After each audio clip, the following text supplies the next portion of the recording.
to the question, have you ever experienced stress?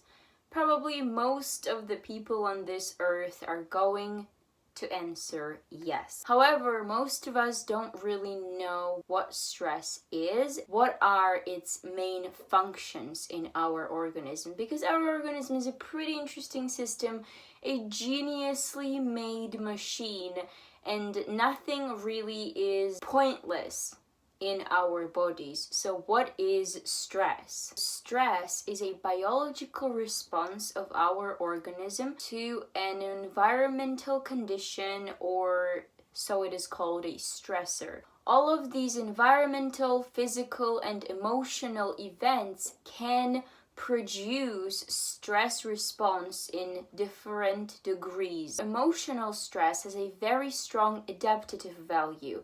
Basically, your organism is telling you, get out of that situation, run as fast as you can, and do not look back. In a very basic language, there is a good stress and there is a bad stress. So good stress is when you are adapting to a situation, and bad stress is when you can't adapt to a situation and your body is just panicking and going all over the place. In this situation, cortisol is getting released in your body into your bloodstream, and it is touching any organ you can think of, mostly obviously, and it is changing their work, and it's not that good. Your brain gives your body a signal to put into your bloodstream epinephrine, norepinephrine, and cortisol. Heart starts beating, skin becomes pale, you are sweating, you are breathing heavily. I mean, I'm talking in like a very simple language, but basically all of those things that will prepare your body to adaptate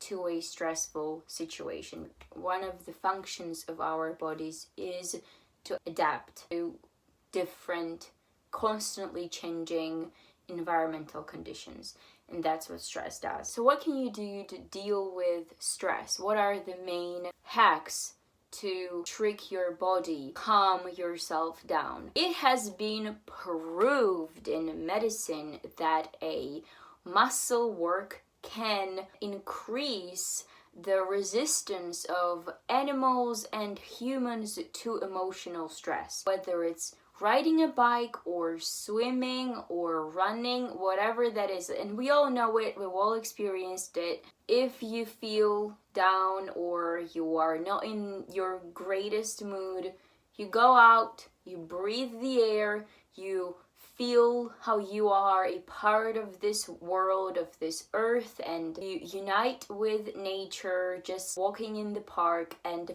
suddenly you just feel so much better. And it's not just our trends going on online right now, but it's actual medical knowledge that we have in 21st century that proves that physical activity can reduce stress and can help you to become more resistible to it. Another hacks how you can disengage your mind from negative thoughts is focusing on your breathing.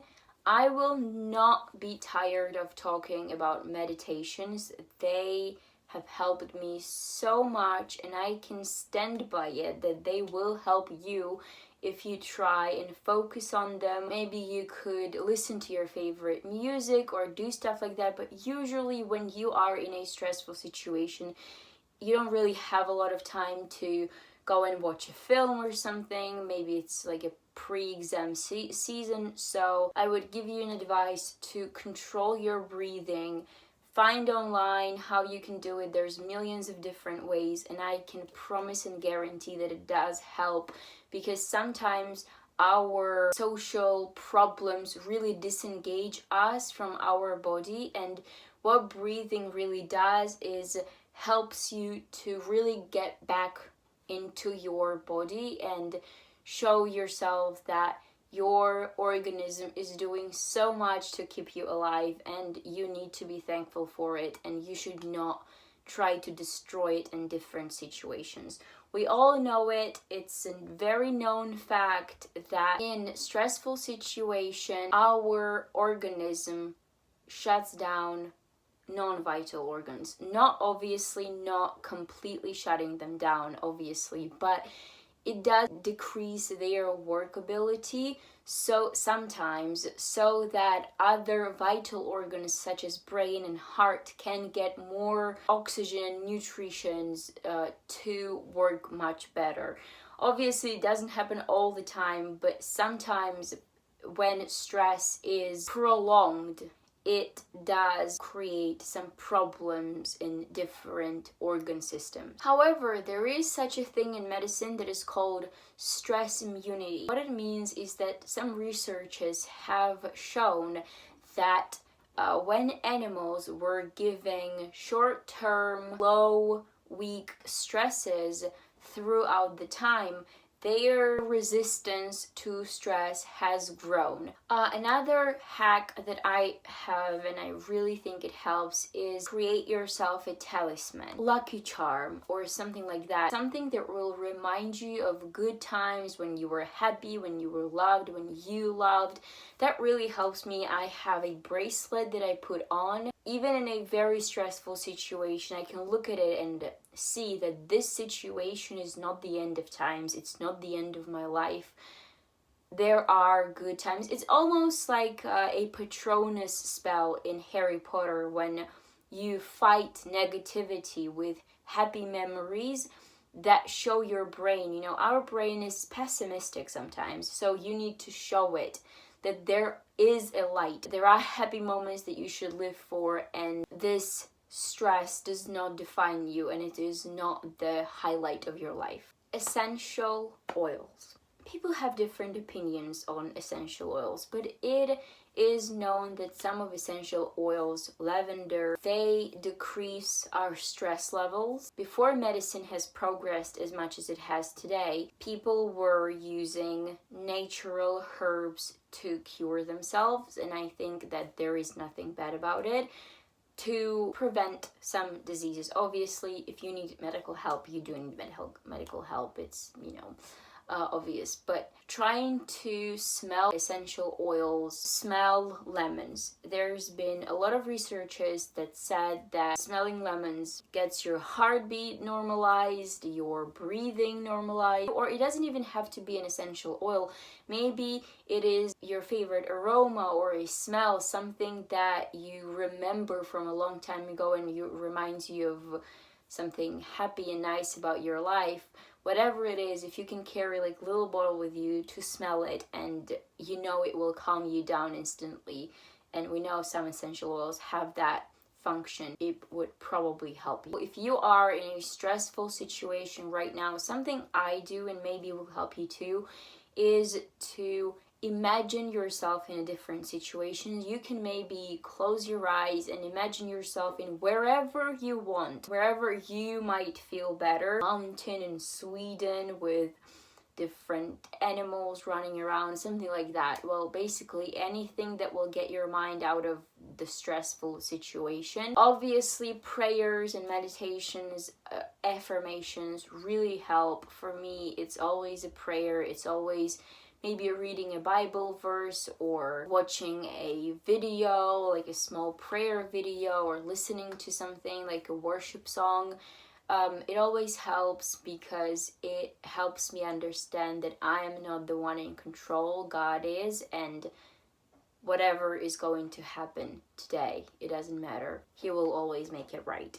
Another way to kind of trick your brain would be laughter. I mean, come on.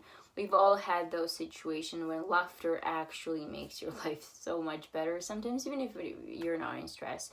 But maybe searching up some funny videos, that will make your life better. Actually, right now we're in TikTok era. There's a lot of funny videos that aren't even 15 seconds long. One thing I do that may help you is remember previous stressful situations. So for example, when you're in your exam season and you're so scared, chances are it's not your first exam, right? So you go back and you remember that.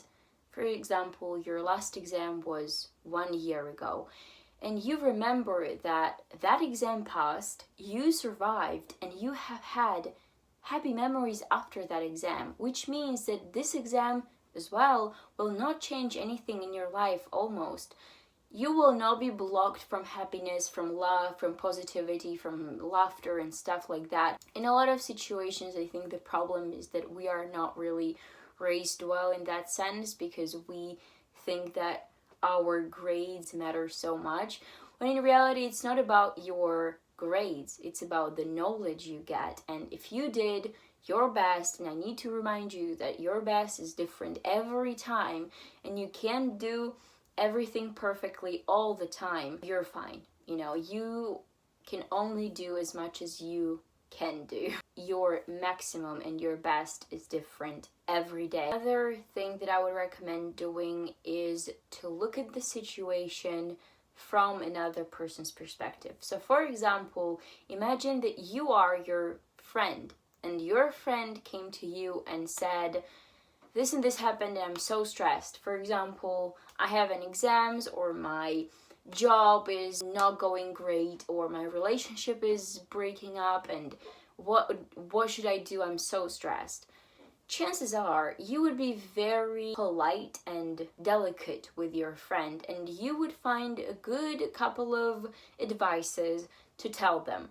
And the last thing you would tell them would be, oh my god, you need to panic, you need to do this and this. Obviously, there's different situations in life, but most of the time, you would just give them at least 2 or 3 options what they can do, instead of just stressing over this situation. So try to kind of cool your brain and see how the situation really is, and not exaggerated like you think it is when you're in your own body. Thank you so much for watching. I hope you enjoyed this video, and hopefully I will see you soon. Goodbye.